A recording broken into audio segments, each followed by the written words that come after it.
How to control conversations without saying much. The most powerful person in any conversation is rarely the one talking the most. Think about the people in your life who command the most presence. The ones who walk into a room and something shifts. The ones whose opinion carries weight before they have even given it. The ones you find yourself trying to impress without fully understanding why. Almost none of them are the loudest voice in the room. They are the most deliberate. And deliberate in the context of conversation means something very specific. It means every word is chosen, every silence is used, every question is placed, every reaction, or absence of reaction, is working towards something. Machiavelli never wrote a book about conversation, but embedded throughout his work on power, influence, and statecraft is a complete framework for exactly this. How to control the dynamic of any exchange without appearing to control anything.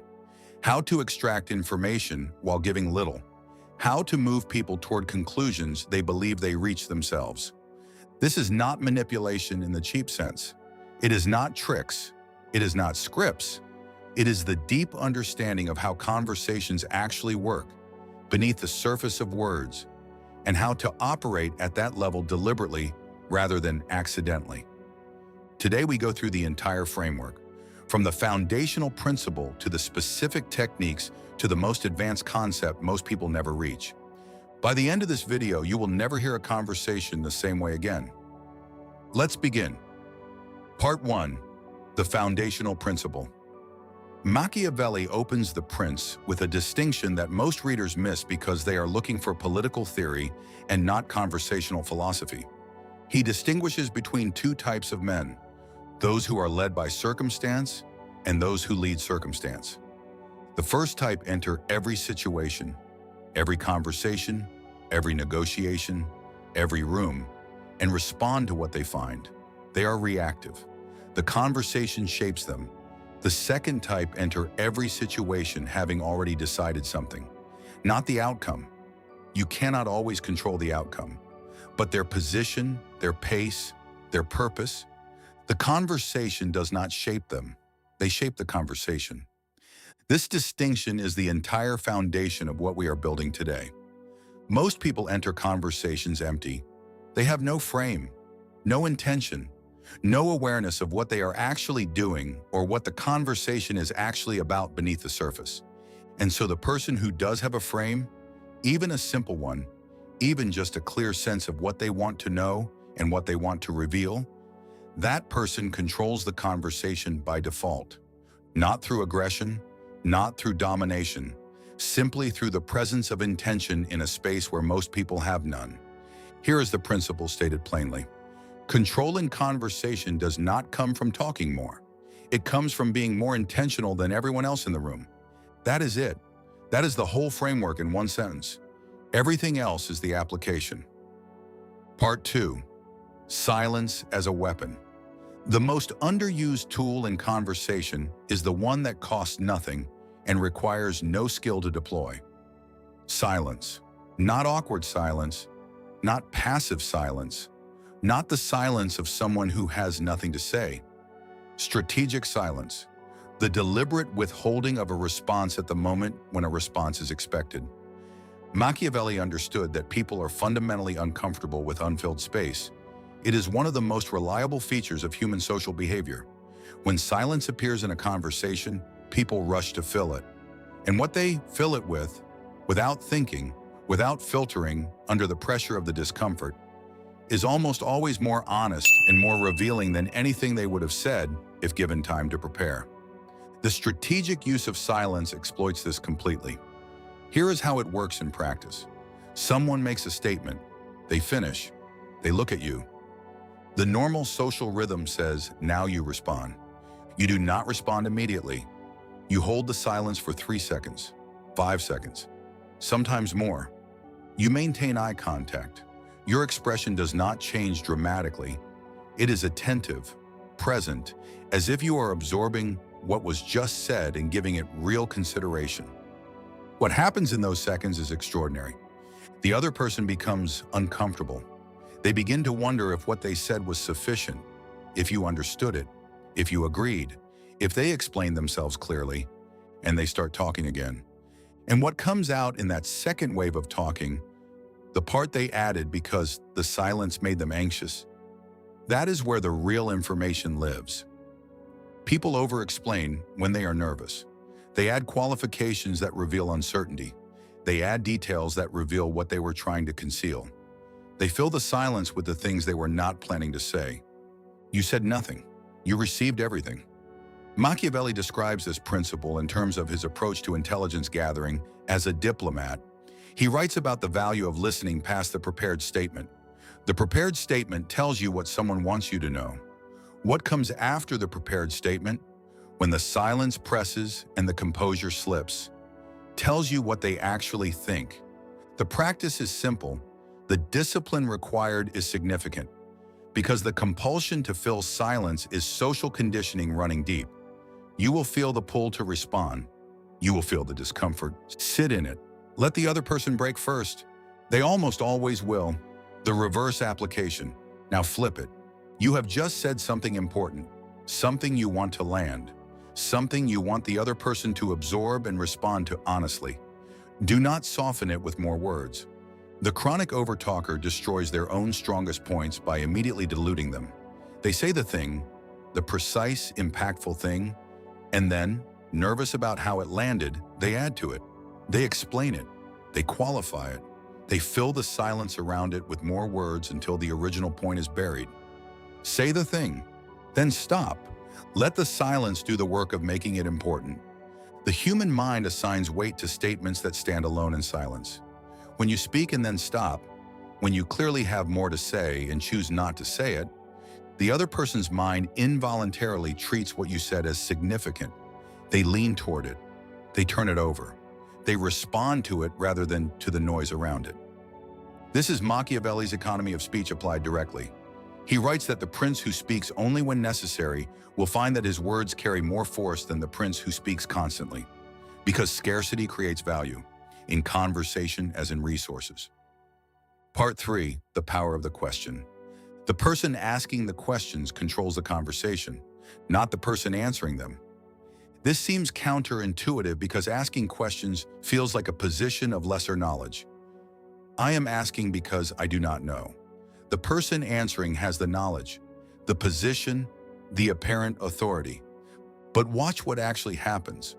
The person answering is constrained to the territory the question defines. If you ask me about my morning, I am now talking about my morning. If you ask me about my strategy, I am now in strategy territory. If you ask me about a weakness, I am now, however carefully, navigating that weakness. The questioner decided the territory. The answerer is playing on territory they did not choose. This is total conversational control exercised through the appearance of genuine curiosity. Machiavelli was a master of this as a diplomat. He describes, in his letters and dispatches, the technique of entering negotiations with a prepared sequence of questions rather than a prepared sequence of statements. Because statements invite opposition. Questions invite participation, and participation is another word for giving the questioner what they need. 3 types of questions worth knowing. The first type is the open expander. These are questions with no ceiling, questions that invite the other person to fill as much space as they are willing to fill. What do you think about? How do you see? Tell me more about. You deploy these early when you want information, when you want the other person comfortable in talking. The more they talk, the more you know. The more you know, the better your subsequent questions. The second type is the precision narrower. These come after you have let the other person expand. You have been listening, genuinely, attentively, and you have noticed something, a word they used twice, a topic they circled without entering, an emotion that colored a statement that should have been neutral. You ask about that specific thing. So when you mentioned, you paused, what was behind that? You said you were mostly happy with the outcome. What would mostly happy look like if it were just happy? Precision narrowers work because they signal that you are paying attention at a level most people do not. The other person, feeling genuinely heard, typically opens more than they intended to, and you have now directed the conversation precisely to the territory that matters. The third type is the reflective reframe. This is the most advanced questioning technique, and requires the most care. You take something the other person said and ask it back to them slightly differently, not to challenge them, to lead them. They say, "I just do not think the timing is right yet." You say, "What would right timing look like to you?" You have not argued. You have not pushed. You have simply invited them to construct the exact conditions of their own agreement. And now they are doing your work for you, defining what would make them say yes, while believing they are simply thinking out loud. Machiavelli calls this leading from behind, the technique of appearing to follow someone's thinking while quietly redirecting where it goes. It is the most elegant form of conversational control because the other person never feels controlled. They feel heard. They feel understood. They feel like they arrived at their own conclusion, because they did, on a path you built. Part 4. Information asymmetry. In any conversation, information is the primary resource. What you know about the other person, their needs, their fears, their goals, their constraints, their real position beneath their stated position, is leverage. What they know about you is leverage in the other direction. Machiavelli is explicit about the management of information as a form of power. He writes that the prince who reveals his full intentions before the moment of action has halved his advantage, because the adversary, ally, or negotiating partner can now prepare, can now adjust, can now build a counter position around what they know. Information asymmetry, knowing more than the other person knows you know, and revealing less than you could, is a structural advantage that compounds across the length of any relationship or negotiation. Here is what this means practically. When someone asks you a direct question about your position, your needs, your limits, or your intentions, your instinct, if you are an open and honest person, is to answer directly. Resist that instinct, not with deception, with redirection. You do not have to lie. You do not have to be evasive in a way that is obvious or insulting to the other person's intelligence. You redirect to a question. They ask, "What is your budget for this?" You ask, "What range are you typically working with for something like this?" They ask, "How committed are you to this position?" You ask, "What would make a different position worth considering to you?" They ask, "What do you actually want out of this?" You ask, "What do you think would be the ideal outcome for both sides here?" You have not lied. You have not evaded. You have simply answered a question with a question. And in doing so, you have invited the other person to show their information before you show yours. This is not deceptive. It is Machiavellian in the truest sense. It is the recognition that in every exchange of information, there is an order. And the person who receives first and reveals second has the structural advantage. The tell. Every person has tells, specific moments where their real position leaks past their prepared position. Machiavelli writes about reading men, not their words but their patterns. Not what they say, but what they say when they think they are not being evaluated. In conversation, tells appear in specific forms. The subject someone avoids is as informative as the subject they embrace. The word someone uses to qualify a statement, mostly generally, usually in most cases, tells you that the unqualified version of that statement contains an exception they do not want to discuss. The moment someone becomes visibly warmer or cooler without external reason, a topic has been touched that carries more charge than the surface of the conversation suggests. The joke someone makes about a serious subject, the joke is almost always the truth wearing lighter clothing. Train yourself to notice these. Do not react to them visibly. File them. Return to them later with a precision, narrower question, and watch what opens. Part 5. Frame control. Every conversation has a frame. The frame is the invisible structure that defines what the conversation is about, what the acceptable responses are, what the emotional register should be, and who the participants are in relation to each other. Most people never notice the frame. They simply operate inside whatever frame they find themselves in, accepting the terms of the conversation as given rather than recognizing them as chosen. The person who sets the frame controls the conversation at the deepest level, because they have defined the terrain before the first word is spoken. Machiavelli discusses frame control in terms of how a prince positions himself before a negotiation or audience. He writes that the prince who arrives, having already established the terms of the meeting, who is meeting whom, for what purpose, on whose authority, has won a significant portion of the negotiation before it begins. In ordinary conversation, this operates the same way. When you say to someone, "I want to get your advice on something," you have established a frame. They are the advisor. You are seeking guidance. The emotional register is collaborative, warm, one person helping another. When you say to someone, "I want to walk through a concern I have," you have established a completely different frame. Now there is a concern. The register is serious. The other person knows they are about to be on the receiving end of something they will need to respond to. Same meeting, different frames, completely different dynamics before either person has said anything substantive. The Machiavellian practice is to choose the frame deliberately every time. Before any significant conversation, ask yourself, what frame serves my purpose here? Do I want the other person in collaborative mode or evaluation mode? Do I want the register to be urgent or relaxed? Do I want to position myself as the person with the problem or the person with the solution? Do I want this conversation to feel like a discussion or a decision? Choose the frame. Then open with language that establishes it, naturally, conversationally, without announcing what you are doing. The other person will operate inside the frame you have built, usually without ever noticing it was built. Reframing. Sometimes you arrive in a conversation that someone else has already framed. They got there first. The terms are already set, and the frame they have set does not serve you.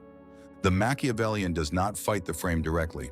Direct challenge of a frame is obvious, adversarial, and often makes the frame more entrenched.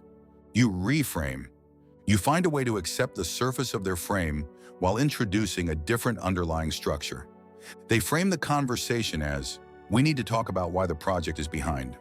You reframe to, "I want to walk through exactly what happened and what we are doing to get ahead of it." You have accepted the topic on the project, while changing the temporal orientation from behind to ahead, from problem to solution, from accountability conversation to forward planning conversation. They did not feel the reframe. The conversation shifted anyway. This requires practice. It requires the ability to hear not just what someone says, but how they have constructed the saying of it. What assumptions are built in, what positions are implied, what the frame expects of you. And then the ability to respond to the words while quietly restructuring the frame around them. It is the most sophisticated conversational skill on this list, and the most powerful one. Part 6. The economy of revelation. What you choose to reveal about yourself in a conversation, and what you choose to withhold, is as important as anything you say. Most people reveal too much, too early, without strategic purpose. They share their uncertainty when certainty would serve them better. They share their enthusiasm when measured interest would give them more leverage. They share their history when it was not asked for and does not serve the current exchange. Machiavelli writes about the prince's relationship to his own counsel, specifically that a prince who cannot keep his own counsel cannot expect others to keep it for him. The prince who cannot manage his own revelations has handed his interior life to anyone skilled enough to ask. The economy of revelation means treating every disclosure as a resource, something with value that you spend deliberately rather than scatter accidentally. 3 questions before revealing anything significant. 1. Does this person need this information to serve my purpose? If the information does not help you, does not build the relationship strategically, does not move toward your objective, it costs you something for no return. 2. What will this person do with this information? Not what they will probably do. What could they do with it in the worst case? And are you comfortable with that possibility? 3. Am I revealing this because it serves me or because I am uncomfortable with silence and this fills it? The third question is the most important, because the single largest source of strategic over-revelation is not carelessness. It is the discomfort of silence and the social pressure to keep talking. You already know how to use silence against the other person. Make sure you are not handing them the same tool by accident. Part 7. Pace and rhythm. The rhythm of a conversation is a form of control that almost no one thinks about deliberately. Who speaks for how long the pauses are between turns, how quickly the exchange moves, whether the pace accelerates or slows at key moments. All of this is information. All of it can be managed. Machiavelli writes about the prince's ability to set the pace of events, to slow a situation that others want to rush, or to accelerate a situation that others want to delay. The prince who controls the pace controls the pressure, and pressure determines decisions. In conversation, pace works the same way. When you want to create pressure, when you want to keep someone slightly off balance, when the momentum of the conversation should be in your favor, you increase the pace. You ask follow-up questions quickly, you respond without pause, you keep the exchange tight and fast. The other person, operating at your pace rather than their own, has less time to think, less time to filter, less time to prepare the next thing they want to say, because they are too occupied responding to the last thing you asked. When you want to reduce pressure, when the conversation is moving too fast in a direction that does not serve you, when you need time to think, when you want the other person to feel unhurried enough to open up, you slow everything down. You pause longer before responding. Your sentences become measured and deliberate. You ask a question and then sit back, physically, visibly relaxed, signaling that there is no rush, that the answer can take as long as it needs. The other person relaxes into your pace, and relaxed people reveal more than pressured people. You decide which one the situation requires, and then you set the tempo. Part 8. The most advanced concept.